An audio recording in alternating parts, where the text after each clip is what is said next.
subsidizing the rest of the purchase price.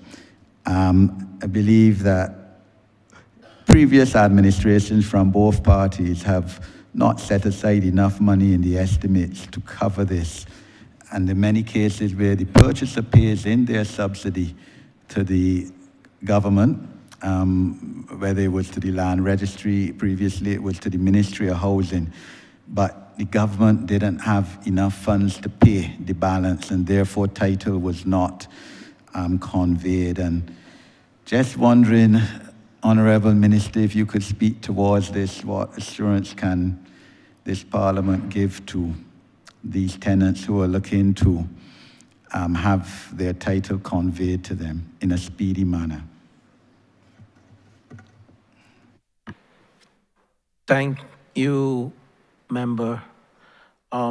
Critical for us, and I spoke on this sub-program in my preamble, where we have allocated funding under 532, tenantries, relocation and redevelopment. I think that's it, some $7 million. And we started the whole process, it's $6 million, which is the payment of the government subsidy to the landlord, the difference between the open market value and the $250 per square foot. And I give in my preamble figures between 2018 and 2025. And I said, if there's one thing that this ministry can be proud of, that between the years 2018 and 2025, member for St. James North, 1,112 individuals in 145 tenantries across rural and urban tenantries, as well as plantation tenantries, have become landowners in this country. And that is as a result of the commitment of this government every single year to vote money in the estimates under the program, not capital grants to individual 314. And you will see this year, 2024, 2025, 23 subsidies disbursed on behalf of qualified tenants in 14 non-plantation rural tenantries, totaling just over $500,000, and it is broken down.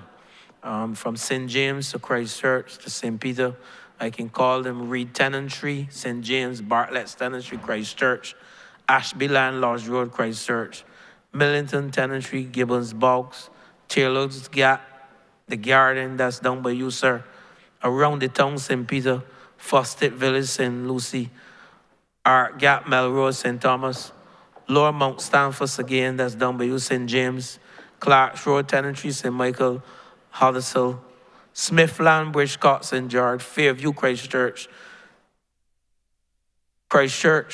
Churchview, Newcastle, and St. John, and the list go on and on and on.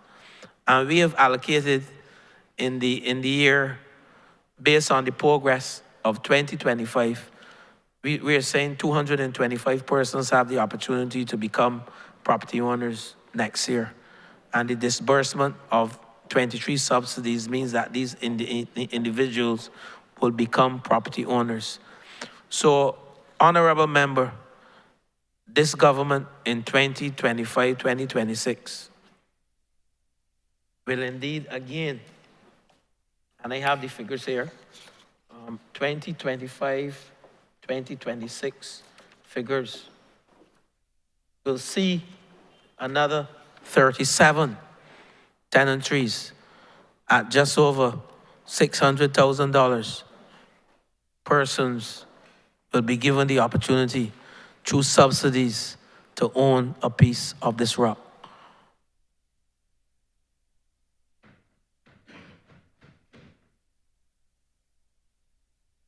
I don't know if that answers you. Yes. Thank you, Honourable Member. And Honourable Chairman, my final intervention on land still, the issue of availability of government land for persons who own houses. And we know, all of us know, as representatives of the people, the issue of where some of our constituents may own a house, but they don't have land to put the house on. In a lot of cases, maybe in some cases, rather, the landlord may have given them notice to quit, to move off of the land. And Honourable Minister, I want to give you the opportunity to inform not only your fellow parliamentarians, but Barbadians as to what is the solution to this problem here, the issue of availability of lands for persons who may own a house but who wish land to rent it on, because at this particular stage, for instance, they don't have the capital or some other reason they don't want to buy the land. Thank you, Honourable Member, and I can speak from a position of knowledge based on what I'm seeing. There are a number of persons, and the Chief Planning Officer, he can attest to this, or this Chief Legal Officer, both of National Housing Corporation, they can speak to this as well. But I just want to lead into it. Helping every last person. That's our mantra. So the idea of national housing, owning land, and persons being able to rent the land, but we are pushing home ownership. And if these persons can rent the land, yes, we are fine. We are relocating persons and we are renting them the land. And I won't say what the cost is. I will leave the CLO to tell you. But that has been NHC's mantra. Currently, there are at least 4 persons before the board I know who are looking to rent land. They don't own the land. They've been asked to vacate the land. They have their own homes, and they are advised we would assist with the moving of the house. And of course, the land is not free. We can't offer the land for free. So this is a program that NHC has engaged in over the years. And I would ask the CLO firstly to Ms. Henrietta Bourne-Ford to speak on this. Thank you, Minister. The corporation has been tasked with making every effort to locate lands for persons who have been dispossessed. In some instances, persons may own their own houses, but you may have been given a notice to quit by a landlord. There may be social circumstances where you need to remove yourself from the property. What we have been doing, this is the first time it has been going on for a while at Parish Land, particularly I can speak about that in Christchurch, where we have officers in the field trying to identify any lots that may be available to cater to those persons who have those needs. You have your own house, but you need land either to rent or with the option to purchase. So this is something that we have been placed on the front burner to enfranchise persons. Thank you. Thank you, Honourable Chairman. I yield. Mr. Chair, I wish to correct the chair, but I don't want to put false information out there as it relates to the subsidies. The surveying for the year of these lots which fall under the tenantries, non-plantation and plantation tenantries, there will be 246, at $300,000, 247 lots to be surveyed at $300,000. So I just want to correct that in the chamber. I don't like to put false information out there in the public as it relates to surveying and the subsidies.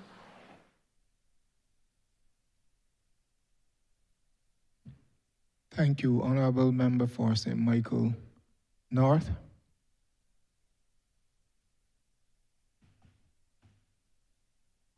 Thank you, Mr. Chairman, and good afternoon to the host and to the minister and team. Let me congratulate you, Minister, for the tremendous work and, of course, commitment and dedication that you are bringing to your task, leading this challenging ministry. I have 3 questions basically, but the first one relates to St. Michael North, of course. What are the planned housing solutions that the people of St. Michael North can expect in the not so distant future? That may be the best way to put it. I don't want to put a timeline on it, but in the not so distant future. You would know, Minister, that your team and I would have worked assiduously to clear a site where the old Kelsey's Mini Mart sat, and you and I have spoken with reference to plans for that. So I would love for you to be able to share what are your thoughts and your team's thoughts relative to any planned housing solutions for St. Michael North. I must say here as well that my team and I have embarked on an exercise of identifying some vacant government land, some vacant public spots across the length and breadth of the constituency. And I have those coordinates that I'm pulling together in a letter that I will send off to your attention. And I'm hoping that it will be as easy as dropping a house on each of those spots I have identified for the people of St. Michael North. So I'm looking to hear from you the planned housing solutions for St. Michael North. Yes, Honourable Member. We were just here saying to make sure that that is all government land that you have tagged. And you're truly utilizing the digital parcel fabric to identify the lands. All right, but I'm going to allow the Chief Planning Officer for National Housing to speak on the plans for your constituency, because I know they have been visiting and we have done some design, so I will allow him to speak. Good afternoon, Chair. Ray Millard, Chief Planning Officer, National Housing Corporation. With respect to the Kelsey site, yes, we have cleared that off and we're preparing to do a quad unit there. And we were looking at doing it earlier, but we were going through a process of examining some different building technologies that we wanted to test in terms of the production of the quad.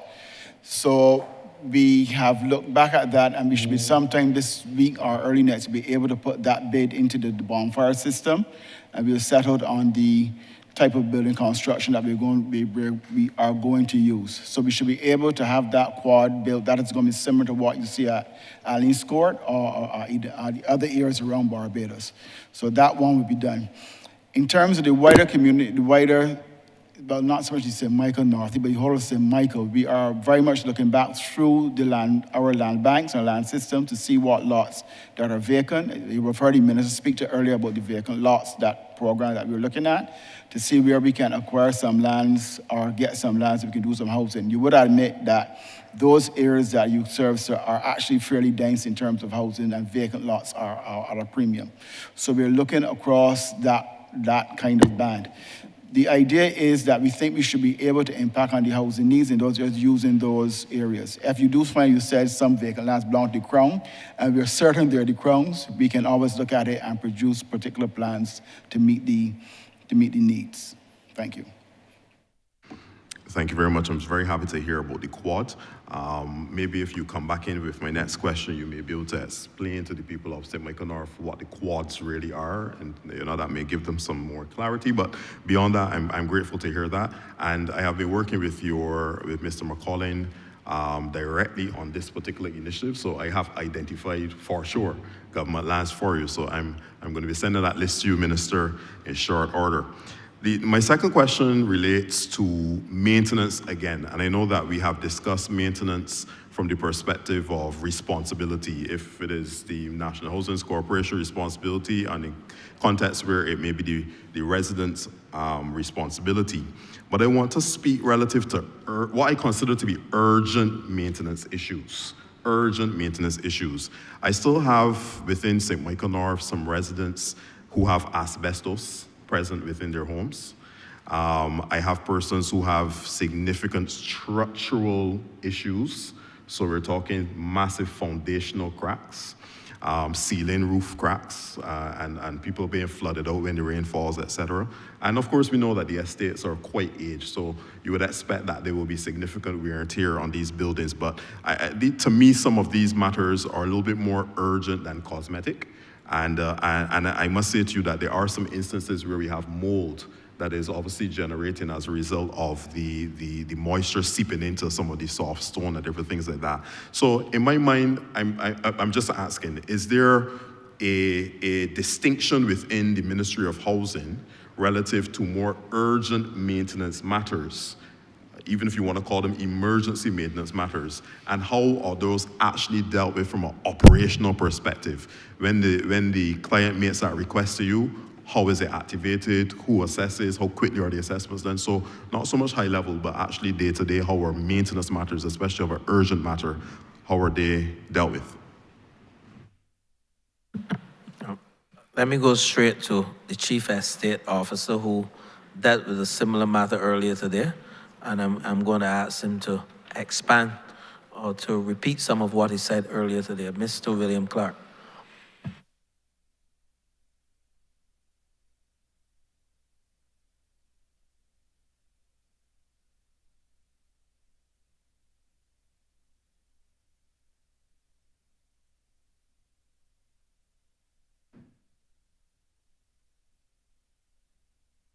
Yeah, thank you, Minister. William Clark, Chief Estates Officer at the National Housing Corporation. The question of the urgent repairs to some of the houses, particularly in Eden Lodge, we've done quite a bit of investigations on those homes. And we've started to carry out repairs on some of them. We recognize the issues that are involved. And quite often, though, these problems exist for quite a long time. And we have to be able to rectify them one by one. Hence, the plans that we have in place are going to be looking at how best those could be done. You speak primarily about the issue relating to how these matters are addressed.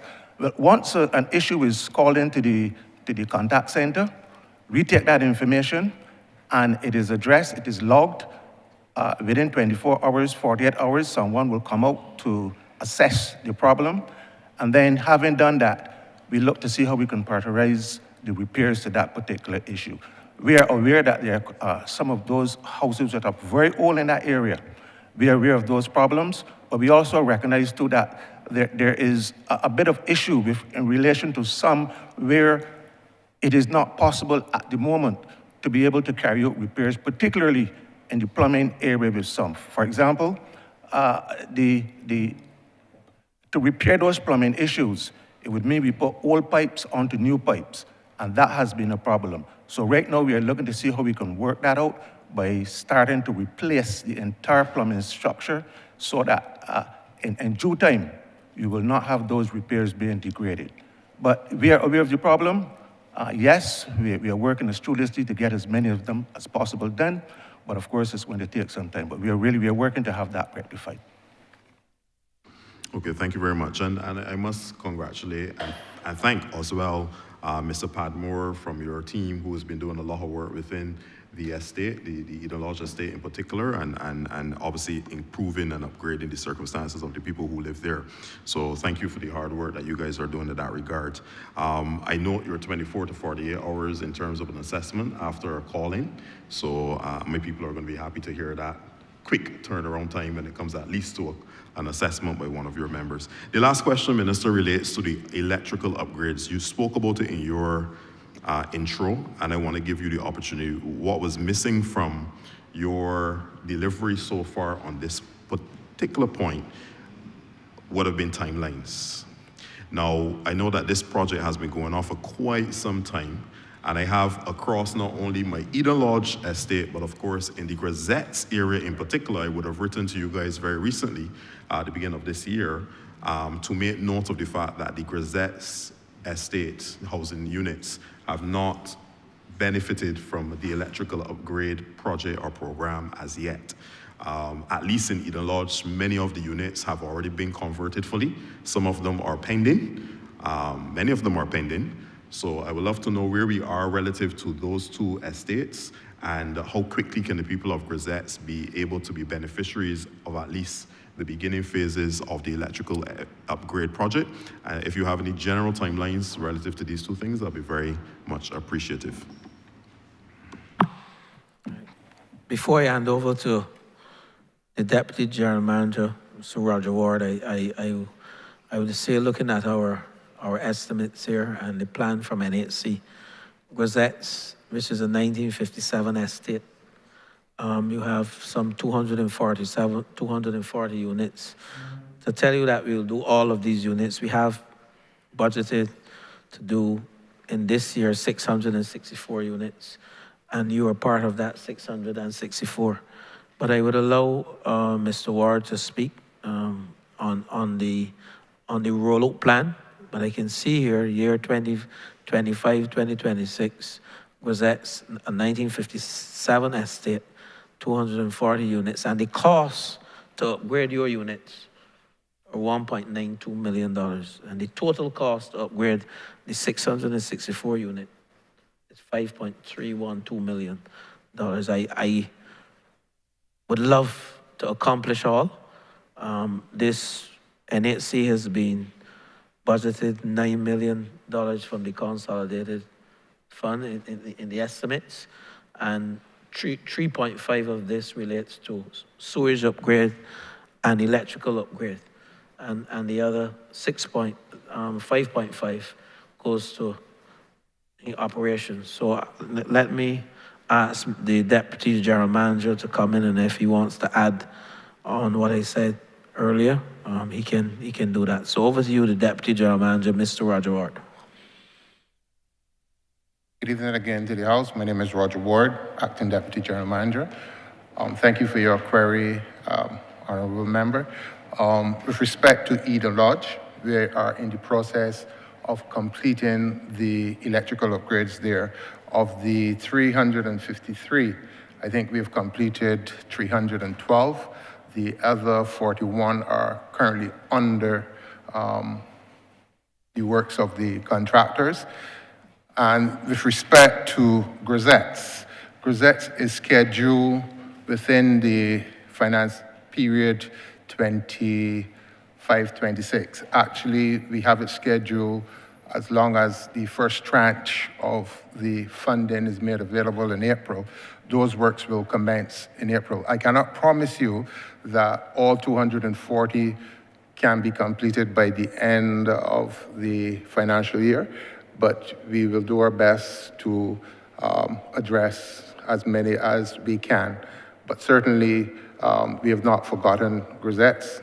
Those works are scheduled and will commence April this year, 2025. Let me thank you so much, Minister, and your team for that good news. The people of Grisettes will be very happy to hear it. I'm very grateful. Thank you so much for the responses to the questions, and continue to do the excellent work on behalf of the people of Barbados. Thank you, Mr. Chairman.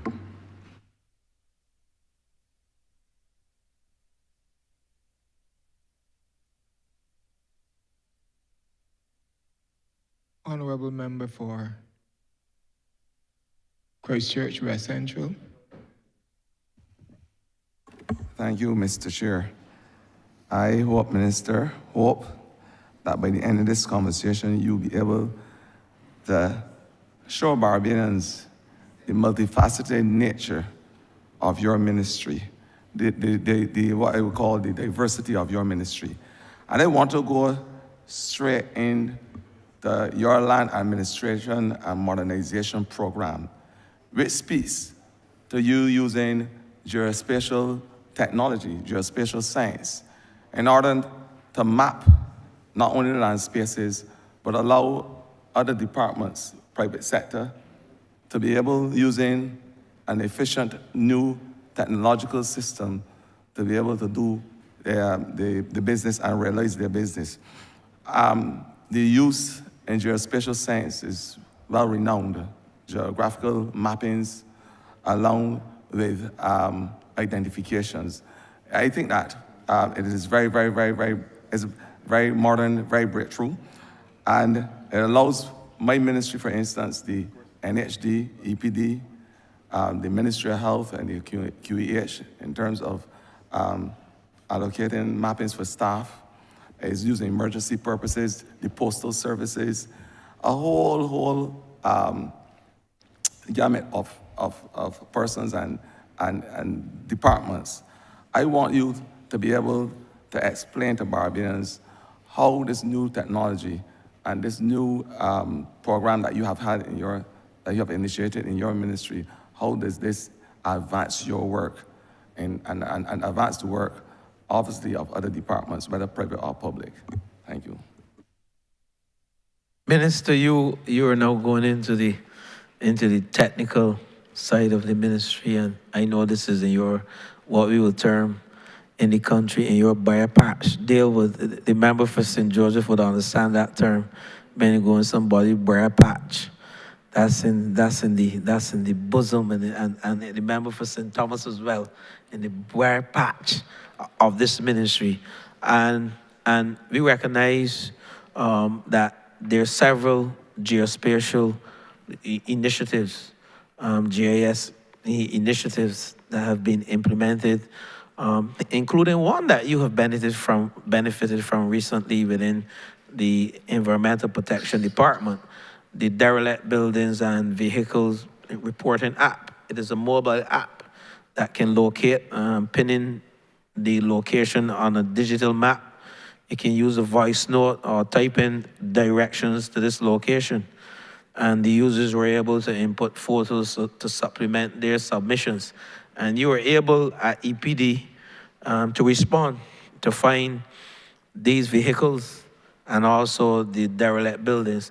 But I would love to go further and ask some of the technical team here, the Land Administration Modernization Program, which will leverage geospatial data driven by several different paving the way for lands and surveys as well as other agencies to modernize the public services that are related to mapping and spatial data, forcing meaningful citizens' engagement. The digital parcel fabric I would like to start with first, and I would like to ask Ms. Michelle Sinclair,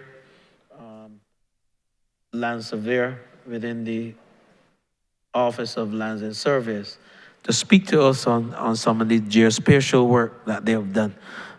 The story must be told also that this division received one of the highest awards recently, the Barbados Public Service Excellence Award, for its transformative efforts in modernizing services, enhancing efficiency, and setting a benchmark for innovation within the public service.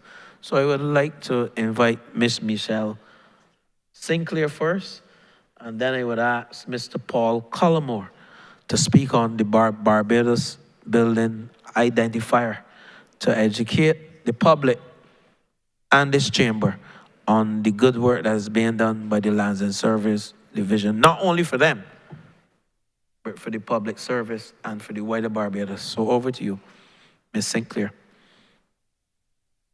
Good afternoon. Michelle Sinclair, Land Surveyor, Lands and Surveys Department. The National Digital Parcel Fabric is a digital representation, a digital map of the approximately 127,000 land tax parcels in Barbados.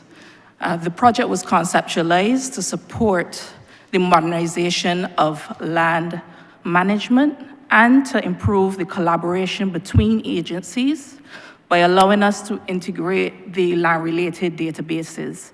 And that is for agencies including the Planning and Development Department, the Ministry of Housing, and the Barbados Revenue Authority. We can overlay other data to have an interactive and searchable platform that is used by many agencies through our dashboard to ensure more robust searching and improved decision-making.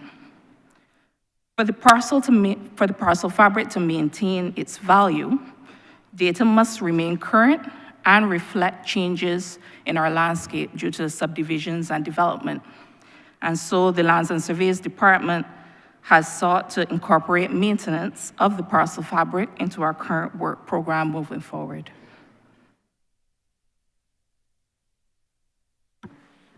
Mr. Cullimore, the Barbados Building Identifier, this is a wonderful work that's being done in this ministry, and the technical persons must get the opportunity to speak on it.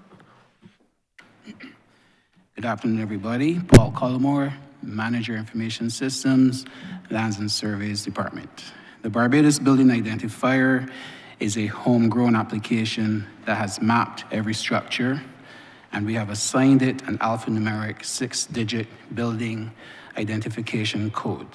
This allows the user to get directions directly to a specific structure, whether it is a house or commercial building.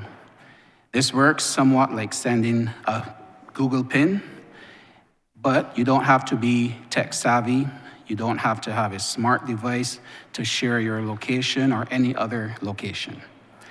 The everyday citizen can give the Barbados Building ID to the person delivering their goods without using a smart device and have them come directly to their intended location. This can assist emergency services to locate you, especially when time is of the essence. This can also be used to assist a new postman with finding a specific house where there are several houses on one parcel of land. It is already being used by the EPD, Environmental Protection Department, and we are in discussions with several other private and state agencies on how they can incorporate it in their services for the public. Let me just add here to this in layman terms. This is similar to Google Maps. I don't want to say it is Google Maps because you need a telephone to utilize Google Maps. But with the Barbados Building Identifier, all you need is a 6-digit building identification code that you can give to any person. Say, for instance, the ambulance was trying to find the Lord forbid, the member for Christchurch South. I don't want anything happen to you. Or the member for St. Michael North. And you have this building identifier code. They can't find you. You can give them your code. And once your code is in the system, they can locate you. You know, numerous occasions, Barbados Fire Service, you know, they're going to a fire and they can see the flames, but they can't get to their location because they don't know how to navigate the roads. This app will allow, this mobile app will allow all the services, the ambulance service, the Barbados Postal Service, all the services within the public sector, and also private, to access persons in a meaningful way. It will not replace Google app because you need mobile phone to utilize the Google map. So persons without mobile phones can utilize this app. And indeed, this is revolutionary. I just wanted to add that to the discussion, to what the land surveyor, Mr. Collymore, would have said. Minister, finally, we have had some issues over the last couple of years with buildings in terms of mold and fungi. You had issues as it relates to building syndromes. You know it. What is your ministry doing to ensure that there is safe, healthy accommodation for persons that will fall under your remit, and obviously others in the public sector? Thank you, sir. We know over the last 3 to 4 years, the sick building syndrome has crept in on us. And it's basically due to poor environmental conditions within our buildings. But I would want to allow the Deputy Property Manager, Mr. Brian Hines, because I know he has been on the forefront of addressing sick building syndromes and bringing environmental specialists and addressing some of the volatile organic compounds that they've been using that impact that leads to respiratory problems, cleaning agents, faulty AC conditions, water ingress. So I would allow him to take the floor, the opportunity to tell us, you know, what were some of the challenges and how we intend to address them. So over to you, Mr. Hines. Thank you, Minister. Good afternoon. My name is Brian Hines. I'm Senior Property Manager at the Ministry of Housing. Over the last 3 to 4 years, we've had a number of issues occurring within government-owned and privately rented accommodations that house government offices. The Ministry of Housing has taken this very seriously because the health and safety of all the occupants and visitors to these buildings are very important. The ministry is currently conducting a complete assessment of all the properties it owns as well as the ones it rents. There's currently a tender being closed shortly where a number of professionals within the island is conducting detailed surveys of all the offices. And we are also receiving assistance from CAF. They've given us a grant of approximately $414,000 to assist with the cost of this exercise. And they're also willing and able to provide us with technical assistance where we have deficiencies in certain areas. One of the things that coming out of this we've found is that some of the practices that we engage in within the building environments are directly responsible for some of the mold growth. Some of it speaks to lack of maintenance, water ingress, inefficient air conditioning systems that have allowed extremely high relative humidity to exist within the building environment, which provides a very good base for mold to grow and thrive in. So we are working at implementing systems that will be able to measure and alert us to conditions that are not conducive for proper occupancy, and will also alert us to areas where we need to pay special attention to maintenance. Currently, the ministry is looking to employ technology to help us with this in terms of keeping track of our maintenance and our scheduling. We've had some preliminary discussions with the MIST with regards to whether we will be looking at a off-the-shelf or a purpose-built asset management system to help us with our maintenance. And this is also part of the program of which CAF will be helping us going forward. Let me just add, he's absolutely correct. They've engaged environmentalists such as the Environmental and Property Management Services, Inc. And the government of Barbados, we have secured grant funding in the sum of $414,000 from CAF to assist in this exercise. And the bank has also indicated possibility also of providing technical assistance to assist us with these challenges. So it's work in progress, Minister, and I hope we have answered your question. There's no one-day fix to this problem. It is just to go in and do the right thing within these buildings to stop water ingress within certain aspects of the buildings, because we know what happened, what can cause mold to enter into buildings. Thank you, Minister.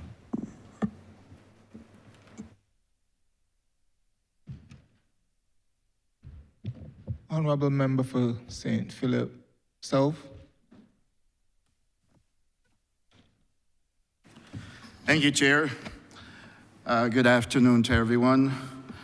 Minister Weiss, I would like to join in congratulating you. I think time does not permit me to get into very much detail, but I'll get straight to home ownership providing energy, which is a model that I believe has provided an opportunity using renewable energy for Barbadians, middle class and working class Barbadians, to have access to housing solutions at a price that is very affordable, because the price of the house is not really the real issue. The issue is in hope being able to enter into a SPV, a special purpose vehicle, to allow for the roof of the house to generate energy into the grid, allowing Hope to be able to earn its profits. Minister, is this the model being employed by Hope? And is this the reason why we hope can afford to sell housing to working class and middle class Barbadians at a very affordable price? Honourable member, I said earlier to the member for St. Michael Southeast, you know, she seemed to be in this ministry, but you too, you've been very articulate in putting it over. But I would allow the chairman of Hope at this stage, because I think respect is due to the chairman.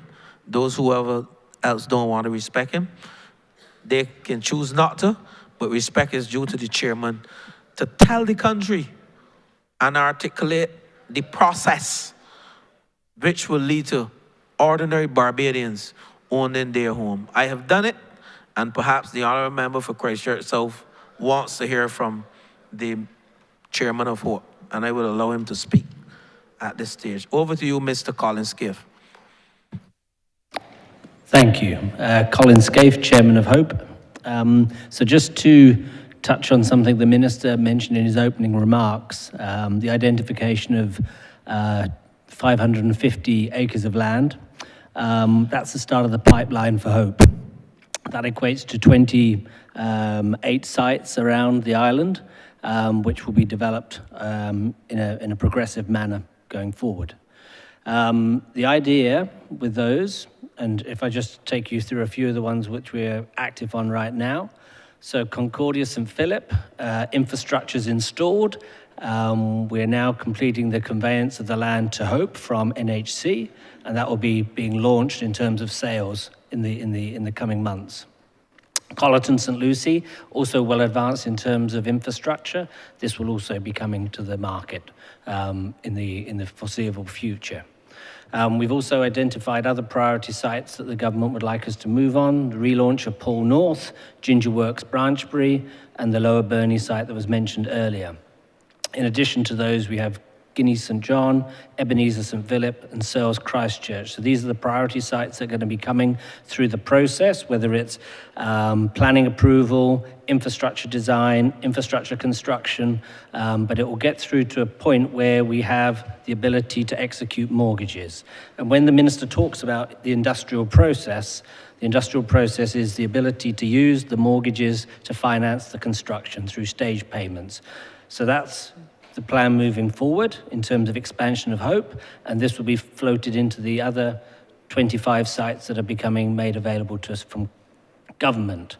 Now, the point on the PV system, we've been very active in discussions with Light and Power and the Ministry of Energy on this, and it's clear that there will be a resolution shortly. Nobody's currently accessing power purchase agreements or indeed licenses for PV systems. So this will be resolved very shortly. And the fact is that in the Vespera project, we've already executed rooftop leases for all of the houses that have been sold there, and we'll continue to do this. And this creates the opportunity for the value creation once the PV systems can be licensed and we can sell power back to the grid. And that is how we are able to reduce the cost of offset the overall development costs and keep costs to a minimum. An example of that would be our first project that's coming to market, which would be Concordia and Dodds, where we're able to get total development costs down at around about the $300 a square foot rate. And then after government subsidies, we're able to get the cost down to between $230 and $240, depending on the unit type. So I think this is what the scheme has in store for us. You're going to see a lot of activity in terms of sales and project launches in the coming months, and I think the future looks bright.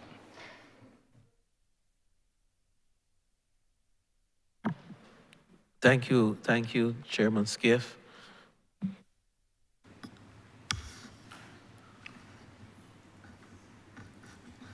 Just Chair, bear with me just for a follow-up. Minister, you are aware that, and I'm pretty familiar with Carpenter's Glade, which is the area where I grew up. Most of the people who are attracted to that area are particularly from working class Barbados. It's in the constituency of my colleague, St. Philip North. And you're saying to me that these people now, who ordinarily would have struggled to own a house, can now get a house through home ownership, providing energy at a price that is affordable to them because your recoup of your profits will come from the renewable energy on the rooftop. I will allow Mr. Scaife to carry on.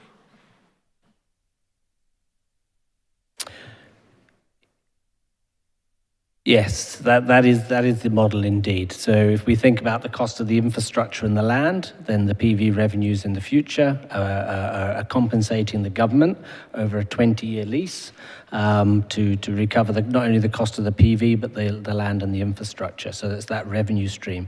And then beyond that, then the homeowner takes ownership of the system themselves and they benefit in the long term. So it's a win-win. What Mr. Scaife said that the last 5 years, after paying for the infrastructure and the land through the PV, there's still some leverage for the homeowners, a 5-year period to benefit from selling the electricity back to the grid. So we will hand it back to them after it has paid for the land and the infrastructure. That's the model that he's speaking to, that I spoke to earlier. Thank you, Chair. I think this is a very powerful model that is designed to enfranchise and empower our working class and middle class people.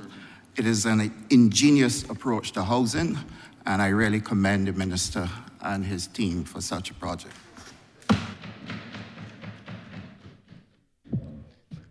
Honourable Member for St. Philip North. Thank you, Mr. Chair.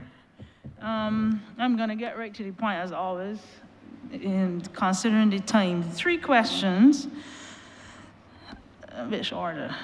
Okay. One is a question from a constituent of mine. She had severe damage, almost the entire house was damaged in the last hurricane, I believe, and housing was kind enough to rebuild. My issue, and it is my issue as well as the family's issue, they began with a 3-bedroom house. The house has about 6 people in it, 3-bedroom house, and it was built back as a 2-bedroom home. The problem is they would like to extend, obviously, because it can no longer accommodate what it previously accommodated, would like to extend the building, but we're told, which I think is a bit unfair, but I don't know the law, that they were not allowed to touch the house or the roof for another 10 years. And that was brought to mind because it came up earlier about illegal bills on government housing. What is the real solution for this? I consider 10 years to be too much. You could get another 2 children with nowhere to put them by then. The honourable member is laughing, but that's just a fact. So what is the solution? Would that 10 years remain as it is, where they can do nothing on the house, including the roof? What is the situation on that? The honourable member probably laughed in acknowledgement that it's the truth. And I agree with you. A 3-bedroom, when we went into the Hurricane Elsa project, if we found a 3-bedroom house destroyed, you got back a 3-bedroom house. So I am going to hand over to the general manager of NHC and ask him to discuss this, or you can probably see him, but I will allow him to speak on this, because that was the model. You find someone with a 3-bedroom house is destroyed, you replace it with a 3-bedroom house. So this is sounding a bit, surprising to me. But over to you, General Manager Gill, to speak on this matter. Thank you, Minister. Ian Gill, General Manager, National Housing Corporation. I think what happened in that case is it was the square footage of the house. I'm not aware of the issue that you're speaking to, but I know that there were other issues that came up at that time. And in some cases, some people had a 700 square feet or 800 square feet house. And as you know, aware in Barbados, some people have smaller bedrooms, so she may have had a 3-bedroom house in a 700 square feet space. But our approval is for a 700 square feet space with a 2-bedroom house. I think that was one of the issues, and you had to build to the specifications that you were sent off to the town planning session. So I think that is what happened there. What I can assure you, the honorable member for St. Philip North, we're not going to allow this matter to die here. I would want to go back to the office and discuss this matter, and also visit the homeowner. Helping every last person is our mantra as a government. So we will have a conversation on this, and I would expect that the team, even if I have to lead the team, we will visit St. Philip North to address this matter, or see how we can bring some level of comfort or resolution to this situation. I am a bit uncomfortable with what I'm hearing. That's the truth.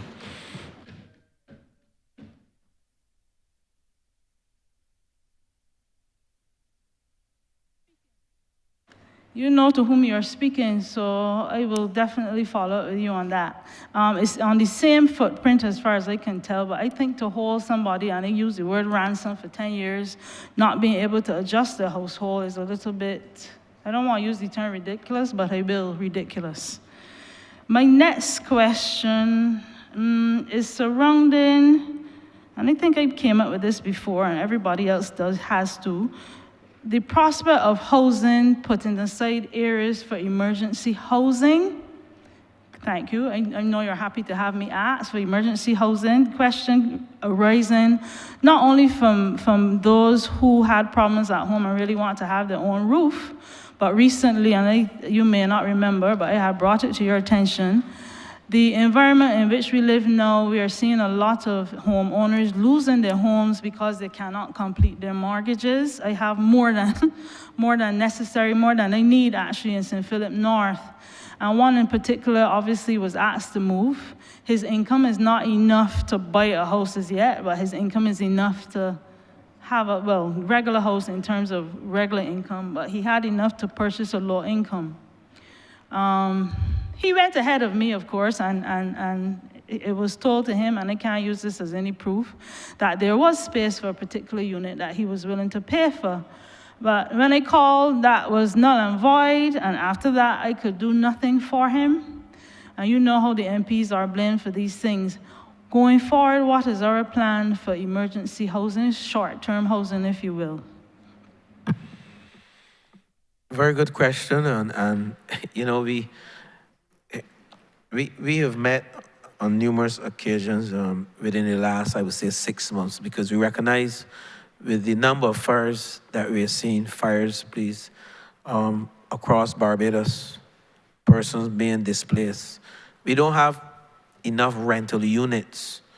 And I dare to say we don't have any free rental units at this stage. Remember for St. Michael West, remember for the city, they can attest, because these are the gentlemen that I speak to, the member for St. Michael's Southeast also, with respect to Valerie and persons, you know, who want to get a rental unit.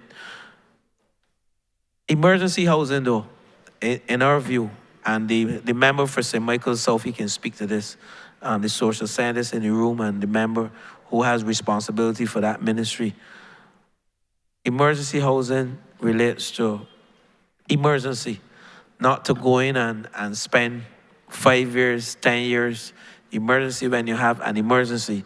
It is supposed to be a rolling stock of housing that we build to accommodate persons who have challenges. They're put on the road, they had fires and families. We have started the process though.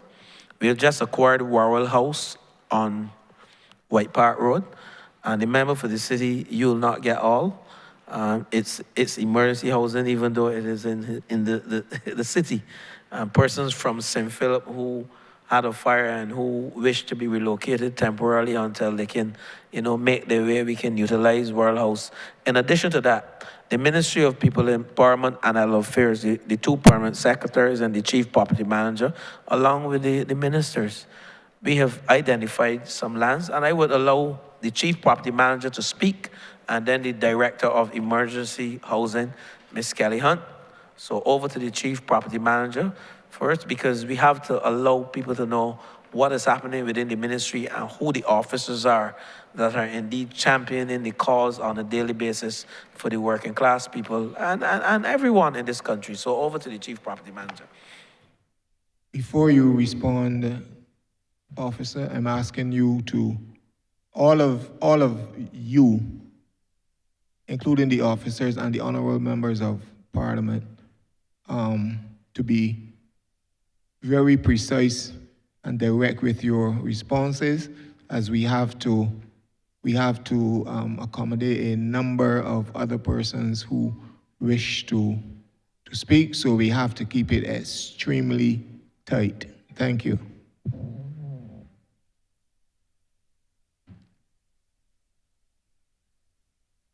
Dexter Mondesir, Acting Chief Property Manager, Ministry of Housing, Lands and Maintenance. Thank you, Minister. The Ministry has identified a number of sites across the island and a number of existing state-owned properties or buildings that will be repurposed to be utilized for emergency housing. And to name a few of those sites, we have Sherman's in St. Peter, Worrell House, as the Minister had mentioned earlier. Worrell House is located in the White Park Road, St. Michael area. Sterling in St. Philip. St. Lucie has been identified as one of the locations for emergency housing, as well as Haggett's in St. Andrew. Thank you. Sorry, sir, through you, Chairman. Did I hear anywhere in the country, St. Philip, St. John, St. George? Sterling was mentioned. Sterling was mentioned. Sterling? Okay. Follow up. This is not my third question to that, though. With emergency housing, we say short-term accommodation, which is, I'm not sure how long is short-term accommodation. But if I had my house that is burnt down, I'm still working though, so there's a possibility I would get out of it. But I don't have the funding to buy a house immediately. Would there be low-income housing available? Perhaps, I know your list is what, 20,000 applicants? And they have been waiting for many years, but is there or will there be a facility for those who have lost their house through fire or in this case I'm speaking, of which I'm speaking, through not being able to commit to their mortgage? Will that person be placed on that list that sometimes I have people that are waiting for 10 years to get housing or more? So would there be put on a separate list? I don't know how to put it, but put to expedite the process where they can seek housing a little faster than those who are already living at home and just want to get a house on their own. Is that one of the plans?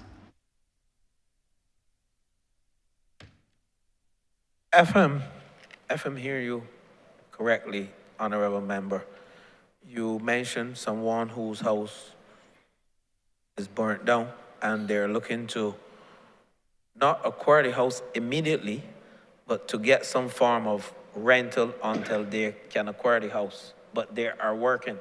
And if I'm hearing you correctly, that will fall into what we have as the rent-to-own program, where the person will be able to afford some equity in a home, renting, to own their own home, because like you said, they will be in a position to later on, I don't know whether after 5 years, 7 years, whatever, to own the home, be able to own the home. So they can fall into what we call the rent-to-own program. Yes, I mentioned social housing, but there are definitely persons who would come into social housing programs, and after 6 months, they will rebuild their own homes, or they will buy a home. So that's why I said, emergency housing, is more of a short-term program, and the Honourable Member for St. Michael South can correct me if I'm wrong. Rather than we having persons coming into the emergency housing program to spend 30 years, more so than acquire their own home or have something to rent. The rolling stock should be there in the event of an emergency. That's why the name emergency. But from what I'm hearing, we can fulfill your request in River Crescent. We have some 30 Joe Villa homes up there, and we can make one or a few of these homes affordable on a rent-to-own basis, which is close to you in St. Philip North, actually. And I will encourage you to come and visit with us and allow that person to come and see what we can do for them, because honestly speaking, I know you don't raise situations unless they are critical, and I will want to assist you, Honourable Member for St. Philip North. Thank you very much. I really look forward to that. It didn't quite answer my question, but I can move on. I will move on. The final inquiry, is regarding the Chinese houses. I haven't heard it come up for the day. But I can't say a constituent of St. Philip North, but a dear friend of mine that lives on the border of my constituency, who was very grateful, and I was, because I helped push the whole situation for her getting the Chinese house after her house was destroyed by hurricane. And the house, and I've seen it myself, the house is more rust than house. She's walking in the middle of the night with pipes spontaneously bursting, house flood out. The floorboards, you can fall through them. The fixtures fall in and fall on the floor. I am aware, obviously, hence the name Chinese houses, that the Chinese delegation or whoever came in to fix and I assume maintain the houses. Going forward, what is the plan for these houses? Because she, like I'm fairly scared that she would end up spending a lot of money. Not that she's not grateful. These people are very grateful. But at the same time, they want something that's livable. And as you said earlier, they can pass on to their relatives going forward. Will the Chinese, have the locals, and I think the answer was yes, but please confirm, I'm not so sure. Have our local craftsmen been trained in terms of upkeep and maintenance of these houses? And if not, what is the plan going forward for maintenance? The house is in such a state, I almost want to say rebuild, but what is the plan going forward in maintenance for such a young house that is rusting, is actually full of rust, all of it? Thanks. Thank you, Honourable Member. Honourable Member, we have, and I'm going to give the whole gambit of the houses. We have 117 of these houses here. We have had problems with one or two of them, not many of them. We have persons who 23 Hurricane Elsa victims living in these houses. We have some other persons living in them across the country who have had good experiences. The structure, in our view, is very good, very sound. When you travel around Barbados, I can send you now down to Wanstead, and you can see a structure. Send you to St. George, and these are persons who have purchased these type of houses outside of the East-West, but from China, the same type of house. What the issue there may be the quality of finishing. And whenever we see a situation like that, the Chinese would come in and they would address it. So I would ask the team to visit the director of emergency housing, who this program falls under when it first started for Hurricane Elsa victims. We recently had a challenge at Hackett Hall where not the roof, a roof is different to a ceiling. The ceiling fell in because of the clips that were supposed to secure the ceiling. Again, I don't know whose fault it is, whether it was one of the locals because they were the first set of houses that the locals worked on, and we don't see that across the length and breadth of Barbados. So I am prepared with the team. I would ask the director of emergency housing with a team to visit, and I'm sorry that this was not drawn to my attention before, or the attention of the permanent secretary, so we could have addressed this, a long time ago. But these are things that can be fixed. I suspect it's the quality of the finishes. They all, from what I see, there are some that the quality of finishing were superior to the others.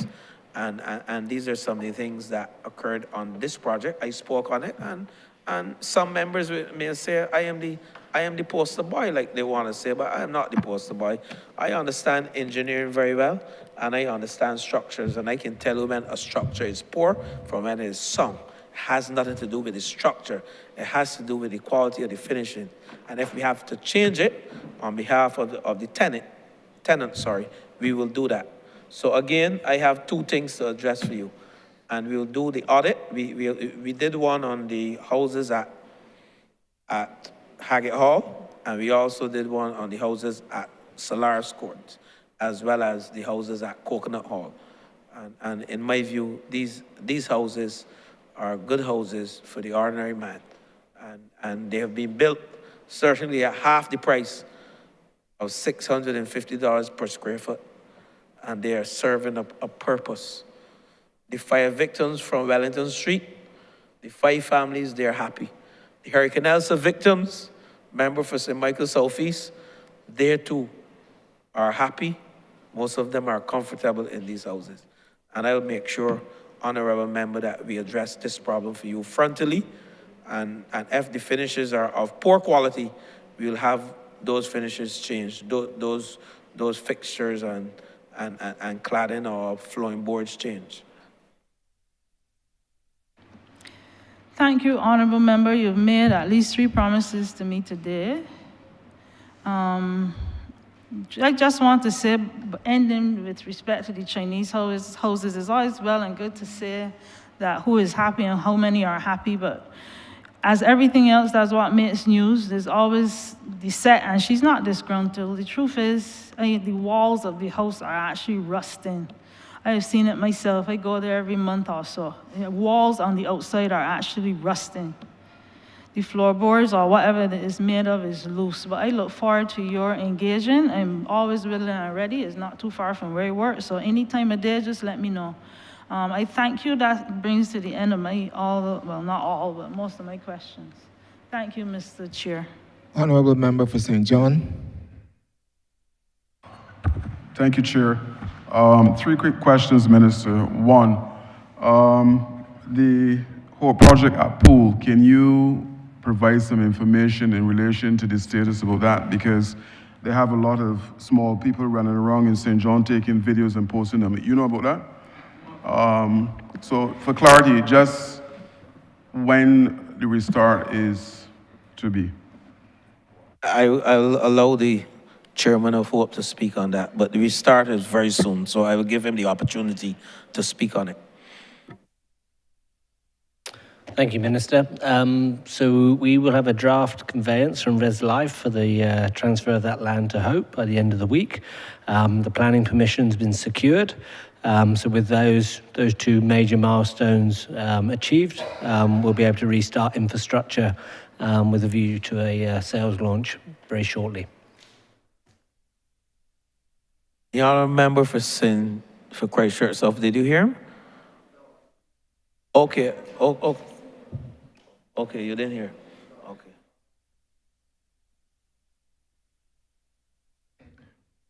You need me to repeat? You need me to repeat for you? Honourable Member. Okay. The question came from the Honourable Member for St. John. Direct your responses to him. Thank you. Let us move on. You're fine? He will stop these small people from taking pictures. But Second question, Minister. At the same location, I have some residents downwind that are being impacted by coverage. Any idea how soon we can have that area cleared?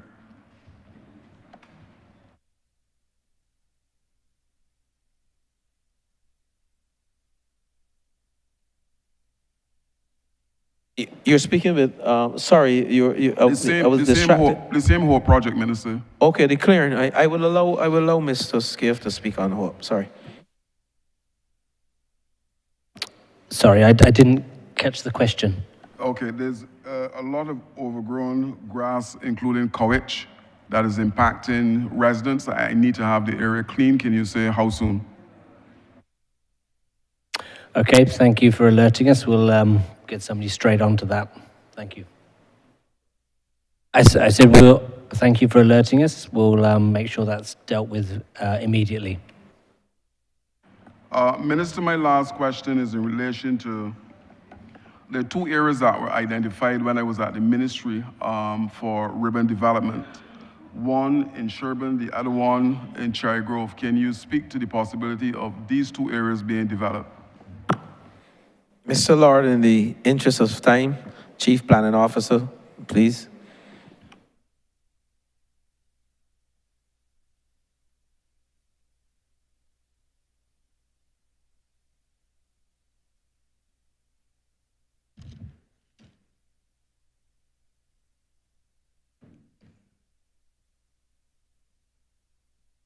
Raymond Lord, Chief Planning Officer, the Cherry Grove, you said the Cherry Grove, just a bit of me quickly, sir. Cherry Grove. Cherry Grove, and the other one was two. The Cherry Grove site, we have looked at that. I think that is included in the matrix.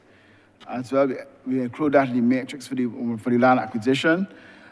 Because, again, that was a linear site, but I think we've looked like possibility of expanding it and take a bit more land there. So we are looking at that within the context of the land matrix that we have done. So the other one you looked at, I think, was the one on the other side of Poole. Sherburne Main Road. Sherburne Main Road. That is connected to the lands, I think, that were under the Rest Life matter. So the National House is not engaged at that aspect of it. I think when that area is settled out with the same matter, our colleague from this called Chairman Scare for speaking up, we should be able to look back at that site again and look at that, put that back into the housing matrix. Any timelines? I think that is connected to what colleague Scare was saying with the Rest Life resolution matter. We wouldn't want to pin that down right now. We couldn't pin that down as to when. But when that matter is settled, we should be able to include that in the broader housing matrix. You will be pleased to know that you do have lands allocated at Colleton, St. John in the housing matrix.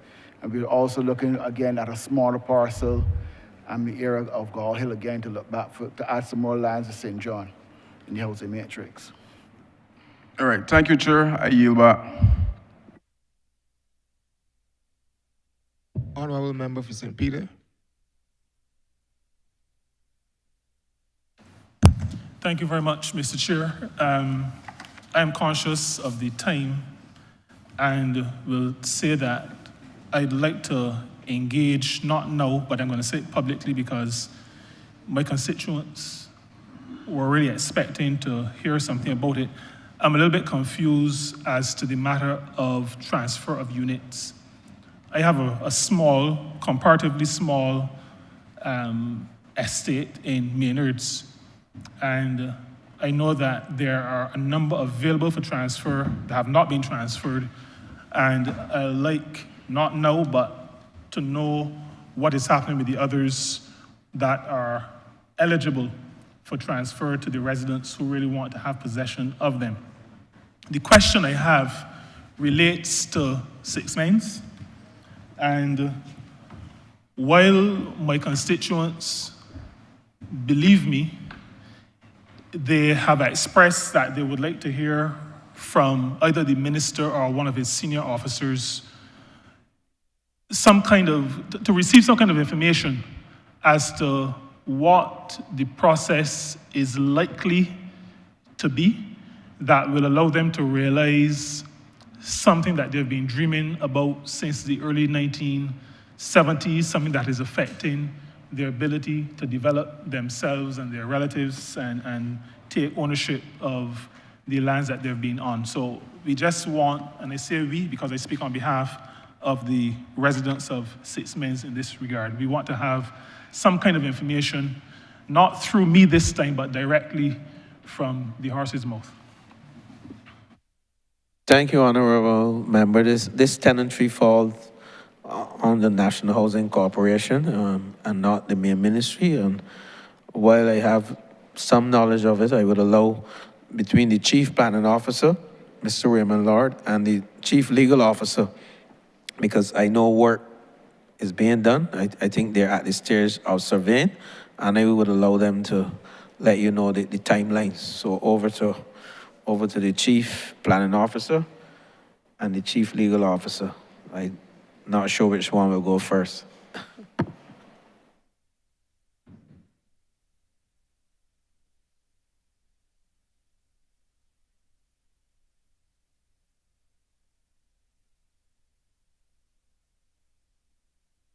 Thank you, Chair. What I can say is that originally the National Housing Corporation was involved in the initial project to pull those lands for and do the subdivision work. The ministry worked with us, and I think the chief housing planner has taken over that aspect of the project, and she may be able to give a bit more clarity on it, because there's an active project in subdividing that land, working to put that land into about 3 blocks, if I remember correctly, to allow for the conveyances and under the tenure-free hold purchase act to be done. So Minister, allow my colleague, Mrs. Johnson, to add some light. Good evening, Nicole Johnson, Chief Housing Planner, Ministry of Housing, Lands and Maintenance. The ministry has started the surveying of 80 lots at 6 Mains in St. Peter under this current financial year. And for the next financial year, we are going to be looking at completing the surveying of the remaining 145 lots, which will enable those tenants at 6 Mains, St. Peter, to gain access to their lands. Thank you.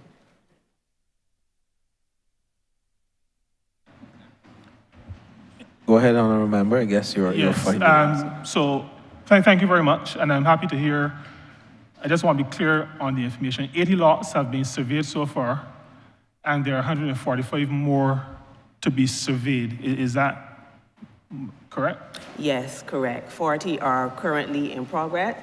80, are currently in progress, and the remaining 145 have been scheduled for this financial year. Okay, so I need a little clarity then on what in progress means. These surveyors are actually in the field at 6 Mains working. Okay, so surveying they're the lots, being yes. surveyed. Okay, is there, given the time being taken on the 80, any indication as to when the process will be complete?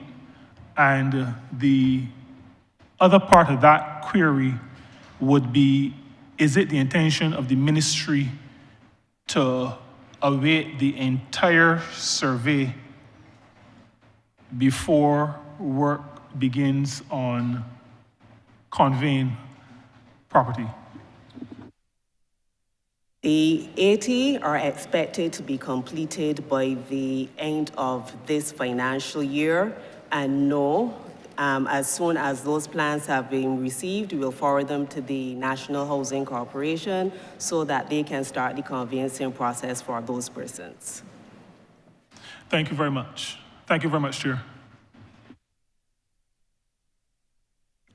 Thank you. Honourable Member for St. James South.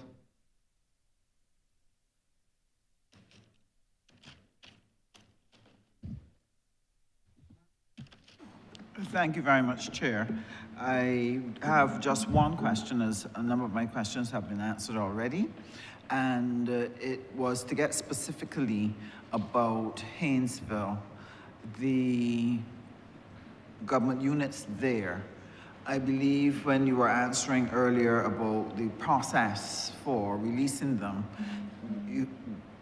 information was given that houses were assessed as to whether or not they would need repairs before they were passed on. So I just want to know if Haynesville has been assessed and how many would be in need of repairs to pass on.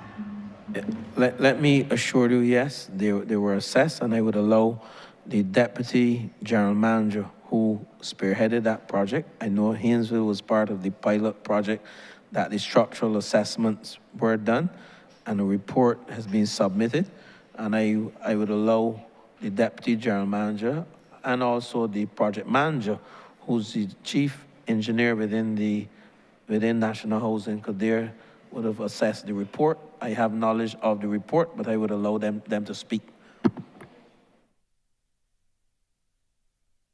Thank you, Minister. Roger Ward, Deputy General Manager, Acting National Housing Corporation. To respond to the query from the Honourable Member, yes, Haynesville was assessed by CEP engineers, chartered engineers. We have that report. We are going through it and assessing the details and the findings of that report. Suffice to say, though, there are some units at Haynesville that Their resiliency have been put into question by the report, and we are assessing our best approach at this stage on how to resolve those issues. But I would allow my engineer to go into greater details as to the findings in that report.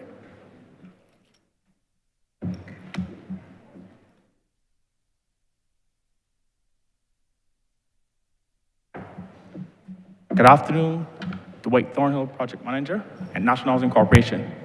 As the Deputy General Manager said, CP would have done a report on different types of units. They have some units there which have concrete roofs. There are 11 blocks, and a lot of the tortron was ripping off as well as some of them were built with clay blocks. So that's what the Deputy General Manager was referring to in terms of the engineering firm had some issues with the structural integrity of those ones which they assessed. They gave some recommendations of how to carry out the remedial works, and we are presently carrying out a cost-benefit analysis as compared to do the repairs, all right? For those units, they also looked at the other units, which are the typical units that they have throughout the estates. You usually find these in the Pine and as well in Belle Plaine as well. And they also suggested some remedial works to carry out to these units to make them structurally sound before they can actually then hand them over through part of the process, as you would have said, to the tenants. So this is well in train. And this is likely to be done this year? Is it within your budget for this year to address this? Well, yeah, that was the plan.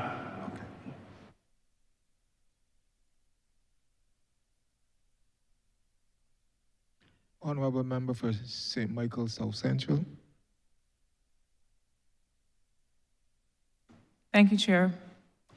Minister, in 2019, I went on the first of many site visits to a tract of land at Pine Plantation Road with a view. This visit included the Ministry of Housing, the Ministry of Agriculture, the Ministry of Transport Works, and at the time, Water Resources, and others. We've since been several times again. A minimal amount of work was started and maintained, and many of the residents of Pine Gardens are grateful that the property has been kept low, that the number of fires and issues with flooding has been reduced, but that was not the ultimate outcome that we had in mind. The ultimate outcome was that we would establish shade houses through the Ministry of Agriculture, that we would also have a park installed. This is since 2019. And that the matter had to be triggered by the vesting of the land by the Ministry of Housing in whatever would be the entity that would take responsibility for the project. I raise this now because the tract of land, while the constituents of Pine Gardens have benefited, the truth is that that land stretches all the way over to the backs of the residences of those residents along Cullimer Rock.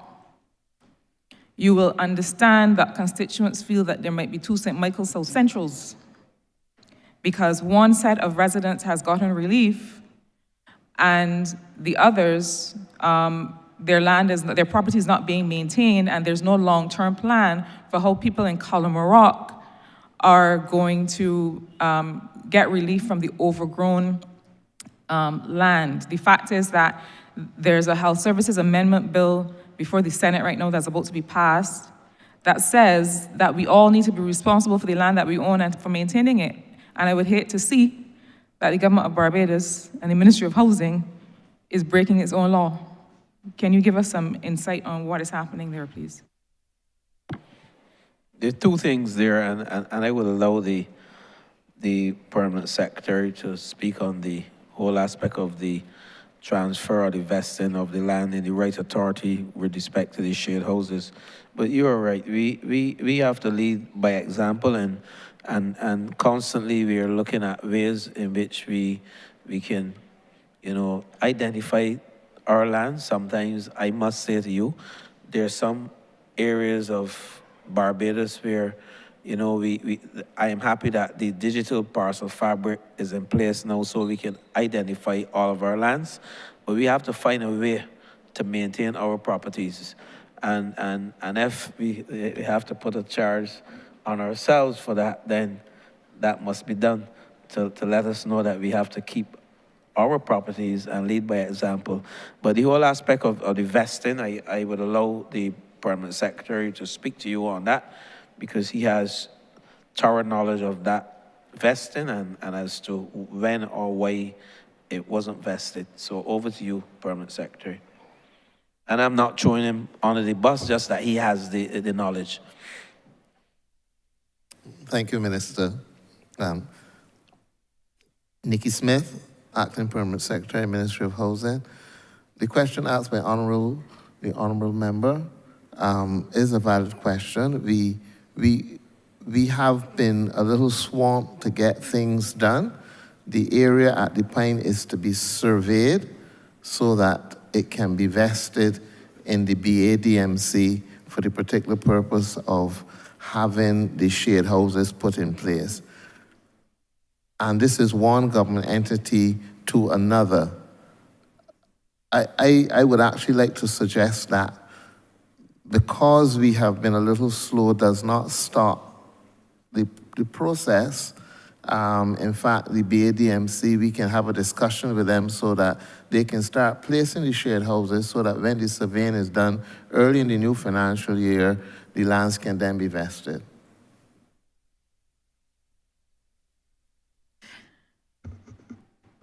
You know, this is meant to be one government that has recently installed senior ministers that are meant to coordinate these things across ministries. I would hate to think that we all sit together all the time and we have to come here to hear that the Ministry of Agriculture could have gone ahead years ago. But we thank you for the answer. I'll move on quickly. Minister, there has been a lot said in your responses today. And I thank you and the officers here for the responses. But I will tell you honestly that while there's been a flood of information, I feel no greater sense of clarity on the overall housing master plan of the government. When I say that, what I mean is there have been a lot of numbers called, this number of houses here, that number of houses there, but as against what target or as against what benchmark? And I'm not asking this to be academic at all. I'm asking this because every week on Wednesday evenings in Tweedside Road, I sit in a constituency clinic to hear from constituents who are genuinely confused about what are the options available to them. They really don't understand between Hope, between East-West, between the possibility of rent-to-own, between having land to put houses on, between derelict houses that you're doing an audit of to understand where they do not understand. And I can't help them because I confess to you that I also am not clear on how do I help them understand what are the solutions, person by person by person, that I can send them to. I do hear a lot. I have an application in at NHC for 20 years. And they're not clear. Notwithstanding all the work that you're doing, I think that there must be an effort to make that transparent to the people of Barbados, because otherwise all of your hard work, which I know that you're doing with good intent, will be in vain. Is there some plan to, in one place, on one website, in some clear way, help Barbadians to understand what is available to them, how long they might be expected to wait, what are some of the costs that might attach to some of these? How can people know with certainty what they can expect? Thank you, member for Christchurch, for St. Michael's South Central. The reality is, you know, we sit and we create plans, and you're right to some extent. If we don't share the plans, or if we don't have the plans out there on a website to show people what we're doing, it becomes an exercise in futility, because we're only speaking to ourselves. Recently, we sat and we discussed the same thing, whereby we have to show the country where we are building houses, what the roll-up plan is, what the designs of the houses will look like, when to expect them. And I will assure you that within 2 months or so, or probably less, you'll see that master plan that we have on paper, showing parish by parish how many lands we have available, how many lands, the 567 lands to be vested in Hope, what is the roll-up plan for Hope. And I must admit, if there's one entity that has shown their master plan, and I expect Hope to be producing this on their website, that's Hope, because Hope has a clear master plan as to how their houses will be built, when they will be built, what the designs of these houses look like, and you're preaching to the converted. So I share your point of view, and I agree with you that we have to show the public the work that we are doing in terms of the master plan. And I am prepared to share with the member for Christchurch South. You can come to the Ministry of Housing, and soon from now you will see it on our website. The Ministry of Housing, National Housing Corporation website should be up within a few months. I don't want to say the date because the general manager and his team, they're working on it. But you're absolutely right. We should have designs to show people when these houses will be built, where they will be built, what they look like, what the cost is, and a roll-up plan.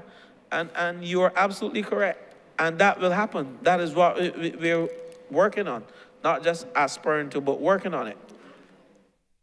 I look forward to that, Minister. Thank you. My final question, again, is another one of transparency. In 2016, I met a man in Britain's Hill who had indicated that he had shown interest in one of the housing units at Valerie in 2016. He never heard anything back.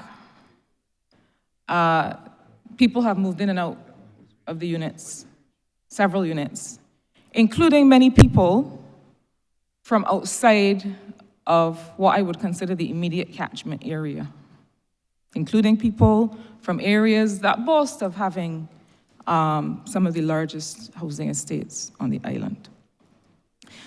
That man is now living in a container in the area.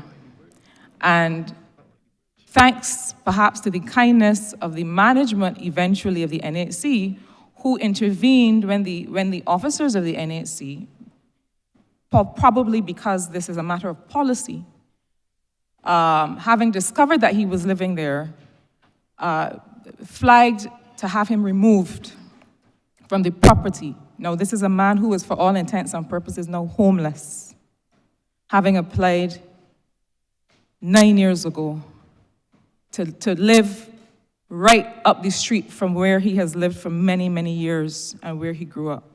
You will understand the angst and the sense of disappointment that a person feels that in their own community, they have to live on the street while people come from wherever to occupy units that in their minds should be available to them. Now, this is one Barbados. So I am not going to suggest that there will never be times when somebody because of fire, because of emergency circumstances, may not have to be located to one of these areas. This is one Barbados, and I'm not in this business of an MP getting this and an MP getting that. I don't get it. The people of St. Michael South Central get it, not me. And I would really like us to remove that from our language because the individual MPs in here do not get things. We represent people. And I pass that man every day trying to live his life in that container.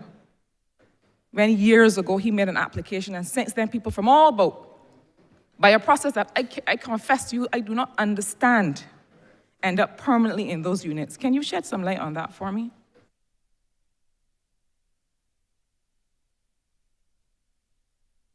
Member for St. Michael South Central, I share your pain. I understand what you're saying. And perhaps while I don't want to formulate any answers for NHC with respect to why that individual is not in a unit, there may be answers, yes. And I am not sure if the person is working, because NHC's focus, because it's not emergency housing at Valerie, NHC focus would be on placing persons in those units who indeed can pay rent.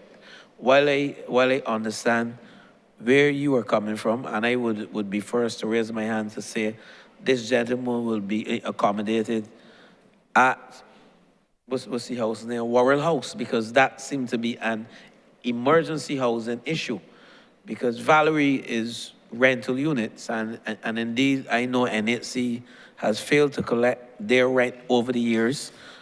Persons owe them at least last year $9 million in rent, and yet we walk around, some persons, oh, my unit not getting fixed. And I didn't raise that today because I'm not here to say because of this didn't happen.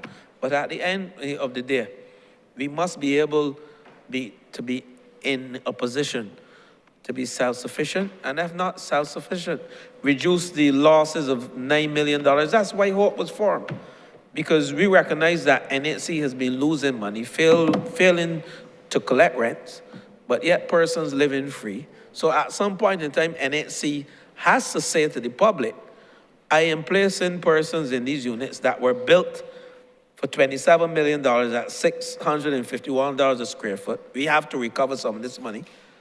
And I think that is where they are. I'm not finding excuses, but that is the reality. We need emergency housing, and we have to move swiftly so that those persons that you're speaking about, and I'm not certain whether the person is working or if the person is unemployed, but I'm just using that as an example to say how NHC has been run over the years by successive governments. You mentioned 9 years, and I'm not putting no excuse for my administration either. I look at NHC finances, and I see that NHC, the revenue NHC generates, and the expenditure is 100% more. The expenditure is probably 100% more than the revenue. So when persons can go into school halls and talk about shut down Hope and keep NHC going, they don't understand what is happening. They don't understand the dire situation, the losses that NHC have mounted up over the years. And I am happy for a forum just like this, to let the public know that NHC has been operating at tremendous losses, and we have the figures. And I don't want to go into the figures this afternoon, perhaps tomorrow when I'm wrapping up, I can say it. But this is not to take away from the honorable member's question, because it's a fair question. You do not want to see your constituents living on the road in this country. And indeed, we need to push and get emergency housing up and running in this country as fast as possible. And that is my mandate. I will raise my hand. I'm leading the charge. This is my team. And I vow that Worrell House should be, once the acquisition comes through, it's by private treaty. And that's the fastest way to acquire something, by private treaty. Well, I shouldn't say that, because my dear good friend, Permanent Secretary, would tell me the Land Acquisition Act is the fastest way because it gives good title. And I don't want to get into that debate here. But Worrell House should be up and running in less than 6 months. And Madam Member for St. Michael South Central, I am hoping that before then, and if he's not accommodated, he'll be the first to move in to Worrell House. And I will see to that. My Deputy Permanent Secretary is making copious notes, and I am a man of my word, both to you and also the member for St. Philip North. Thank you. Just as I make my closing couple remarks, though, to clarify, my question was really one of process, you know. With an example where I was using that individual. To clarify, though, that man, when I met him, was paying rent, which was the same amount of rent as the housing units at Valerie. And in fact, I was able to help him submit to NHC a letter from his landlord confirming that he had never missed a rental payment. So this is not a question of NHC's revenue, no. This is a question of process, and the process by which people living in a community have access to the housing units in that community. I already stipulated that I understand that this is one Barbados, and somebody from St. Joseph whose house was slipping may have to end up in a unit for some time. So I am not numb to that reality. But as a question of ongoing process, one looks and realizes, whoops, somebody is in the unit that somebody else had applied for years from that community. How are those people expected to feel? This is a matter of process. I will not ask you to answer again, but I will ask you to consider this, because it is something that we have to address, because I raised it because I don't have the answer. I can't defend it. So I brought it to this chamber for you to defend it. But I'll leave it there. Thank you, Mr. Chair. I yield. Honourable Member for St. Philip West. Thank you, Mr. Chairman. My question relates to conveyances. And I want to say that I'm grateful to the minister and his team who went to St. Philip West in 2023. At that time, it was to speak with the residents of Jade Circle who had been displaced when the Searles to Six Rose Road was being done more than 20 years ago. My question, sir, is I know that there was some progress being made, and I'm trying to understand the question to the minister.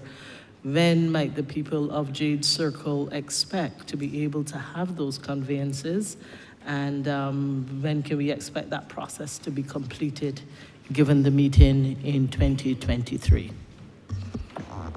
Thank you, Honourable Member, and I feel a sense of joy because I recall visiting with you a Saturday morning and my team, and the residents were indeed frustrated that after 20 years they have not been able to secure a title to their property.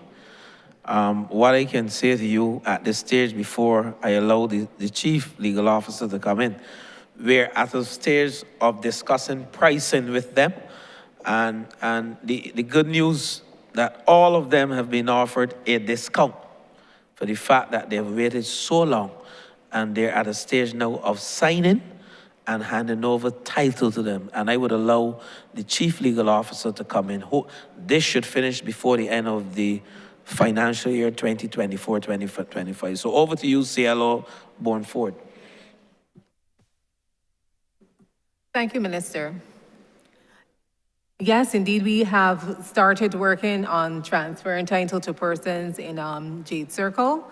We did issue the offer letters to them, giving them the discount. A number of them have actually accepted the offer, and I think there are about 3 that have been completed within the last 2 months. So there are about a total of 5 in all that have been completed, and the others are active. So within the next couple of months, we expect that we should be able to close out that development, subject to, I think there are 2 persons who have not yet brought back in the offer letters. There may be an issue of financing, but indeed the matters are active. And we have made significant progress with transferring title to those persons. Thank you.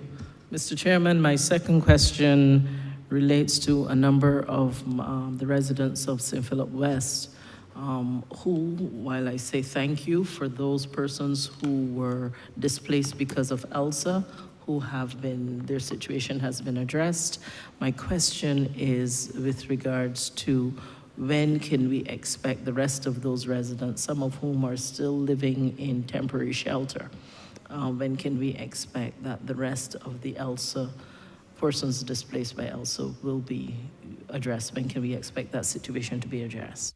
All right, before I wrap up on that, I will allow the Chief Maintenance Officer, Mr. William Clark, to speak on St. Philip West. I will assist him, but allow him to speak.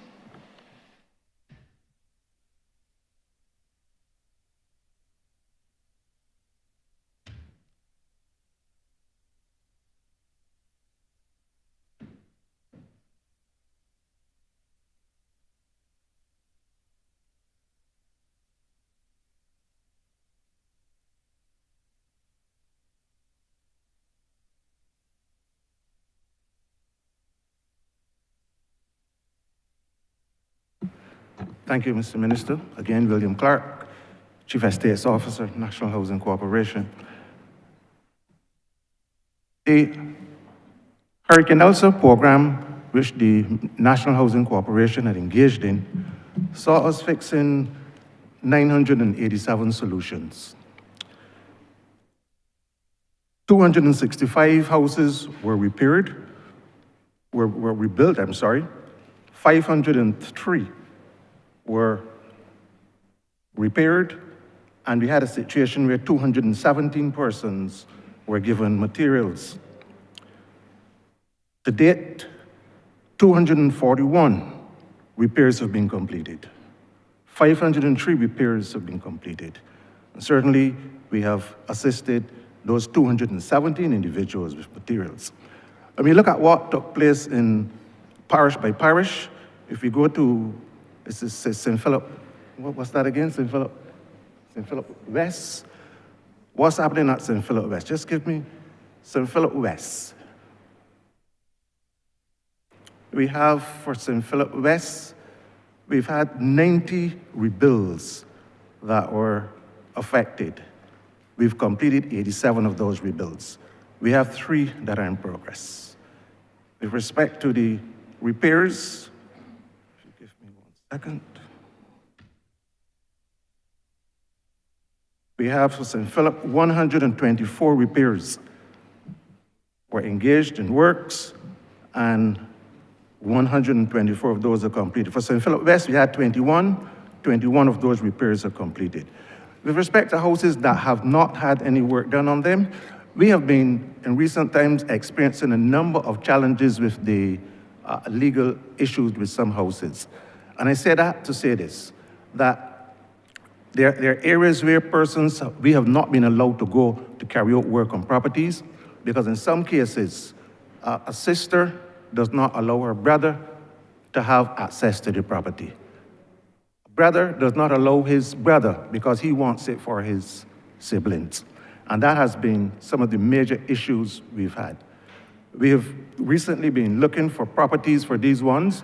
In fact, some individuals have had the opportunity to get a land in other areas, but that's being worked on. It's an ongoing process. But a number of the houses for persons who are affected by Elsa have been completed. We regret that a few remain outstanding. In fact, out of the 770 solutions that we had, there are only 24 that are currently outstanding.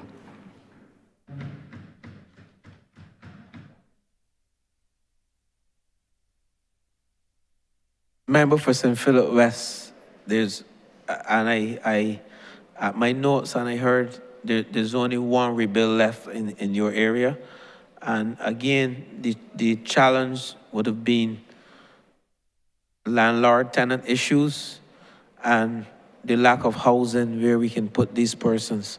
Recently, parish land is one of the areas, member for Christchurch East, that NHC has the land, and we have identified we will have some of these lots prepared for the Hurricane Elsa persons. Haggett Hall, persons were placed in Haggett Hall because we said the quad units would be prioritized for those persons who have been impacted by Hurricane Elsa. Your next door neighbor, the member for St. Philip North as well, all of her repairs are finished. St. Philip South, all of his repairs are finished. And indeed, the rebuilds, there are only 2 rebuilds left in St. Philip North and 1 in St. Philip West. So the people of St. Philip have indeed been endowed with repairs and bills coming out of the Hurricane Elsa program. And this is remarkable, as well as St. Michael and the other areas. I don't want to go into the other areas, but I have the report from St. Lucie to St. Philip, where indeed we can see the progress with the Hurricane Elsa report on behalf of National Housing Corporation. So I hope that answers the question. And I commend you as well, because I know you visited the people and you told the people that the government will indeed address these problems. And I know it is a good afternoon for you to say to the people of St. Philip West, Well done, thy good and faithful servant. I thank you. I yield to you, Chair. Thank you, honorable member. You may wrap up.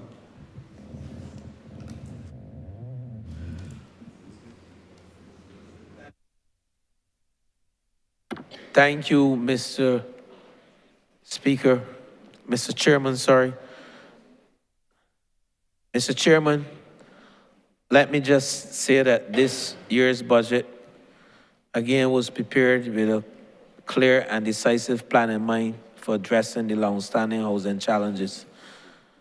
I'll take from here again, I would say to the honorable member for Christchurch South, I'm a listener, I'm a learner, I'm an engager. We never came to this chamber recognizing that we had all of the solutions. What we came to this chamber to tell the public that this government has engaged in what we call one of the most revolutionary housing programs in the history of politics in this country, the first of a kind. And I make no apologies to former administrations nor former leaders.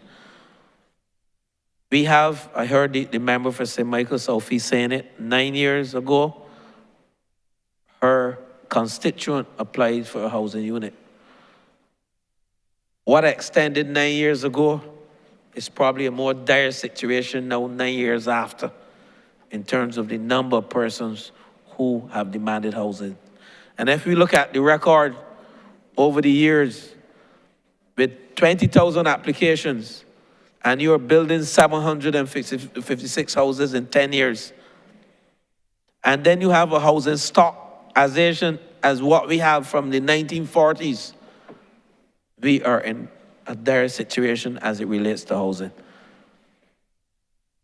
We are prioritizing affordability, accessibility, and quality, and resilience in our housing program. And that's why we have looked at the light gauge steel structure with the autoclave rated concrete panels that can be installed in half the time that it takes you to install even precast slabs and concrete blocks. And indeed, the cost per square foot at which we are building at is also revolutionary. We have come from the 651s, the 550s, and we're down to 300, and we're even looking to push it further. We have capped the cost of land to the less fortunate persons who are earning less than $2,500 a month net and $2,000 net a month. You may call it a subsidy. We call it making housing affordable for these people. I make no apologies. Hope has revolutionized the housing market in this country with the industrialized process, and through targeted initiatives and the increased transparency and the stronger partnership with the private sector, we will achieve. The Commission of Inquiry will be carried on after the Auditor General has done his work on hope, and our Prime Minister insists that this is done. We have nothing to hide at hope. And after we have done that commission, that audit, after the Auditor General, we have given him the leeway to have the files to do what he wants to do with them, to assess them. Then the Prime Minister will converge our team, an independent team, to do what we have to do. Because for us, we want to live to see the day when the ordinary man and the ordinary woman can invest in shares in hope. And we will continue to utilize the liquidity in the banking system. And I hope that after today's explanation, the honorable member for Christchurch South understands the model, the business model by which hope is operating. Members of the chair, while we do not expect the road ahead will be without difficulties, we remain steadfast in our mission to house every last person. And with those few words, Mr. Chairman, I beg that this head now stand part.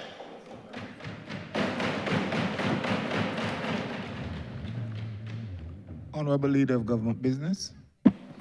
Thank you, Mr. Chairman. I beg to move that you do not report progress to His Honour the Speaker and beg leave to sit again.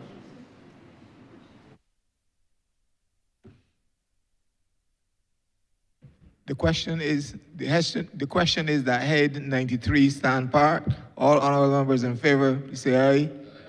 Honourable members against, you say no. Methinks the ayes have it. Mr. Chairman, I beg to move that you do not report progress to His Honour the Speaker and beg leave to sit again. The question is that I do now report progress to His Honour the Speaker and beg for leave to sit again. All honourable members in favour, say aye. Honourable members against, say no. Thinks the ayes have it.